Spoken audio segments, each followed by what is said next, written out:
7 दिन, बस 7 दिन। और देखो कि जब तुम भोर की पहली किरण से पहले जाग जाते हो तो जीवन कैसे बदल जाता है। ये कोई कठोर अनुशासन नहीं है, कोई धार्मिक आदेश नहीं है, कोई तपस्या नहीं है। ये एक प्राकृतिक प्रयोग है जो तुम्हारे शरीर, मन और चेतना को उनके सबसे अनुकूल, सबसे सहज, सबसे रचनात्मक अवस्था में ले जाता है। सुबह 4 बजे ये समय सोने का नहीं है, ये जागने का है। ये वो क्षण है जब रात अपनी चरम गहराई पर होती है, जब सारा संसार सो रहा होता है, जब कोई शोर नहीं होता, कोई हड़बड़ी नहीं होती, कोई अपेक्षा नहीं होती। इस अकेलेपन में, इस मौन में, इस शांति में तुम्हारी आत्मा अपने सबसे स्पष्ट रूप में प्रकट होती है। यही वो समय है जब पहले के ऋषि, ज्ञानी, बुद्ध सभी जागते थे। ये संयोग नहीं है, ये विज्ञान है, जीवन का एक अनकहा विज्ञान। पहला दिन, शरीर को तैयार करना। आज रात जितनी जल्दी हो सके सो जाओ, ये ज़रूरी है। अगर तुम 4 बजे उठना चाहते हो तो 9 या 10 बजे तक सो जाना होगा, क्योंकि शरीर को पर्याप्त आराम चाहिए। ये कोई दंड नहीं है, ये तो शरीर के साथ दोस्ती है। तुम शरीर को बिना सोए जगाना चाहते हो, ये हिंसा है। पर तुम शरीर को पूरा आराम देकर उसे पुनर्जीवित करके उठाते हो, ये प्रेम है। तो पहली शर्त, जल्दी सोना। और जब तुम लेटो तो अपने शरीर को धीरे धीरे ढीला करो, सुस्ताओ, उसे बताओ कल सुबह 4 बजे हम जागेंगे, ये नया अनुभव होगा, तैयार रहना।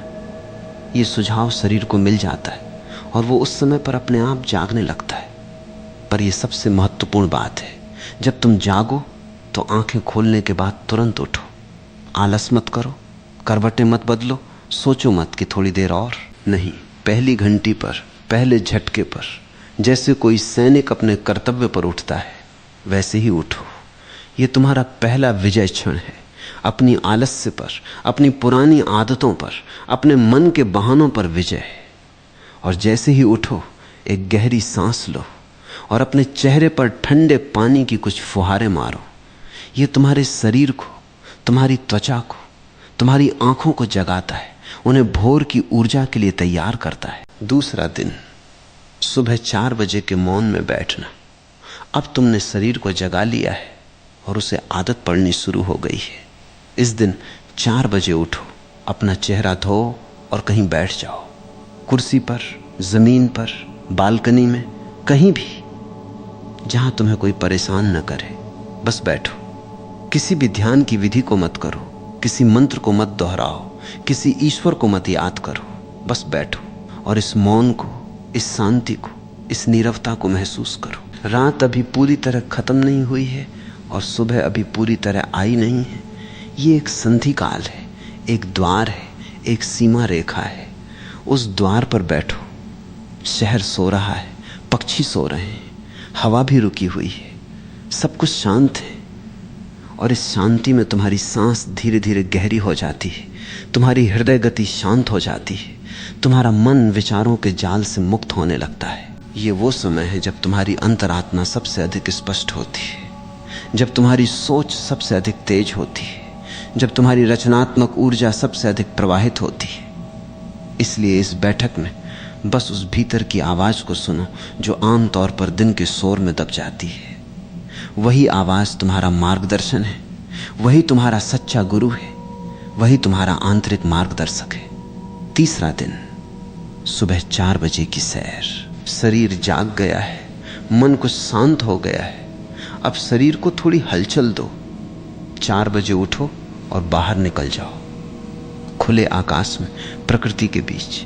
भले ही शहर हो, कोई पार्क हो, कोई खाली मैदान हो, या बस गली का कोना ही सही, बस बाहर हो जाओ और टहलो। तेज नहीं, धीरे धीरे, लयबद्ध।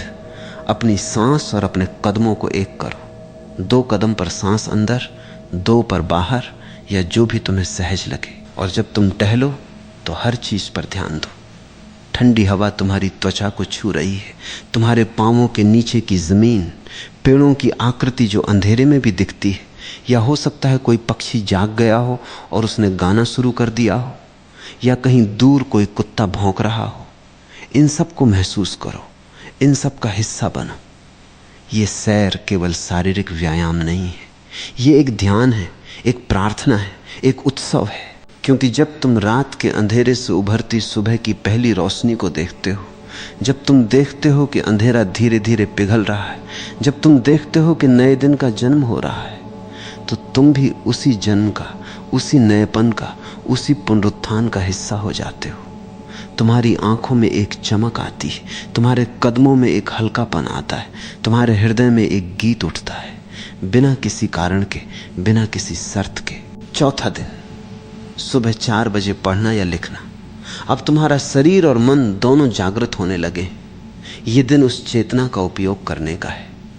4 बजे उठो, अपना चेहरा धो, थोड़ा टहलो और फिर बैठो किसी ऐसी किताब के साथ जो तुम्हें प्रेरित करती है, जो तुम्हें ऊपर उठाती है, जो तुम्हारे दिमाग में नए विचार लाती है। ये कोई हल्की फुल्की किताब न हो, कोई कहानी न हो, ये कोई दार्शनिक पुस्तक हो, कोई कविता संग्रह हो, कोई जीवनी हो, कोई आध्यात्मिक ग्रंथ हो। जो भी तुम्हारी चेतना को जगाए, जो भी तुम्हें सोचने पर मजबूर करे, जो भी तुम्हारे भीतर प्रश्न उठाए।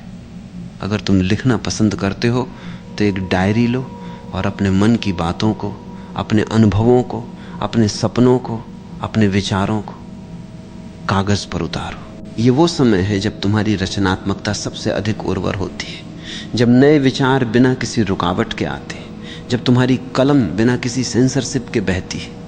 इस समय का उपयोग करो, ये तुम्हारा है, किसी और का नहीं। और याद रखो, इस पढ़ने या लिखने में कोई बाहरी दबाव नहीं हो, कोई परीक्षा नहीं हो, कोई मूल्यांकन नहीं हो।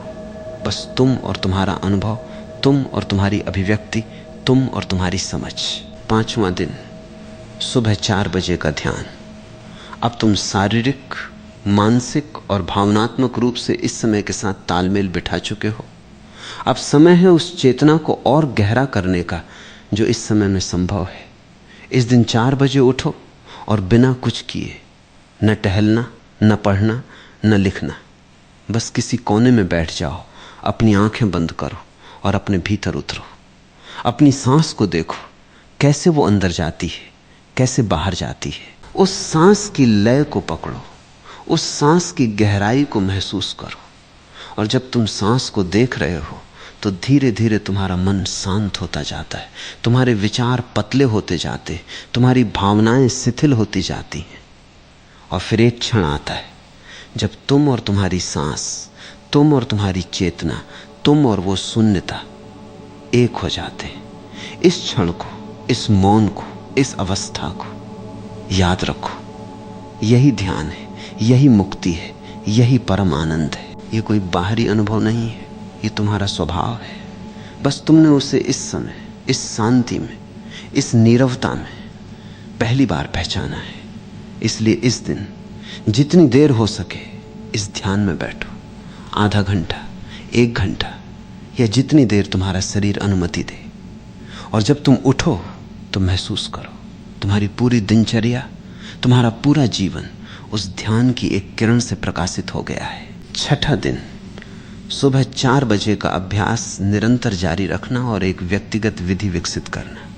अब तुमने सुबह 4 बजे उठने के कई पहलुओं को अनुभव कर लिया है, शारीरिक, मानसिक, भावनात्मक, आध्यात्मिक। इस दिन इन सब में से एक ऐसा मिश्रण बनाओ जो तुम्हारे अनुकूल हो, जो तुम्हारी प्रकृति के साथ तालमेल खाता हो, जो तुम्हें प्रसन्न करता हो, जो तुम्हें उत्साहित करता हो, जो तुम्हें स्वस्थ, शांत और रचनात्मक बनाता हो सकता है तुम पहले थोड़ा टहलना चाहो, फिर बैठो, फिर पढ़ो, फिर ध्यान करो, या कोई और क्रम जो भी तुम्हें सही लगे उसे अपनाओ। क्योंकि ये तुम्हारी यात्रा है, कोई और तुम्हारे लिए रूपरेखा नहीं बना सकता। ये वो दिन है जब तुम इस अभ्यास को अपनी आदत नहीं बल्कि अपना प्रेम बनाते हो। एक ऐसा दैनिक मिलन जिसमें तुम अपनी आत्मा से जुड़ते हो, अपनी चेतना से बात करते हो, अपने भविष्य के बीज बोते हो। और जब ये आदत नहीं प्रेम बन जाता है तो इसे करने के लिए किसी अनुशासन की, किसी मजबूरी की, किसी आदेश की जरूरत नहीं रहती। ये तो बस होता है, जैसे सांस लेना, जैसे दिल का धड़कना, जैसे सूरज का उगना। 7वां दिन, सुबह 4 बजे के इस अभ्यास को अपने जीवन का हिस्सा बनाना और उससे परे देखना। आज 7वां दिन है। जब तुम उठो तो उस एहसास को महसूस करो। तुमने 7 दिनों तक कुछ ऐसा किया है जो तुम्हारी पुरानी आदतों के खिलाफ था। तुमने एक नई लय पैदा की। तुमने अपने शरीर, मन और चेतना को एक नई दिशा दी है। इस दिन बस कृतज्ञता महसूस करो उस समय के लिए, उस जागृति के लिए, उस अनुभव के लिए। और एक गहरी समझ लो, ये सुबह 4 बजे उठना कोई अंत नहीं है, ये एक शुरुआत है। ये समय तुम्हें न केवल दिन का अधिक समय देता है, बल्कि वो समय भी देता है जो सबसे मूल्यवान, सबसे शांत, सबसे उत्पादक, सबसे आध्यात्मिक होता है।